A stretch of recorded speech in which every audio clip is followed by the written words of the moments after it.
Yan. Jobert Ochavillo, tinatanggap mo ba si Mira Luna na maging tunay mong asawa ng buong pananampalataya at paggiliw upang mabuhay na kasama niya at mahalin siya alinsunod sa utos ng Diyos sa kasal na tali ng matrimonyo? Yes po. Tinatanggap mo ba si Jobert Ochavillo na maging tunay mong asawa ng buong pananampalataya at paggiliw upang mabuhay na kasama niya at mahalin siya alinsunod sa utos ng Diyos sa kasal na tali ng matrimonyo? Yes po, Pastor. We are two becoming one. Here I am, here's all of me.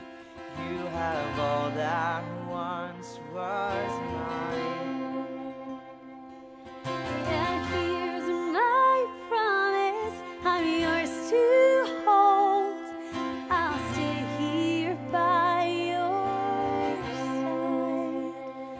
We are two becoming one.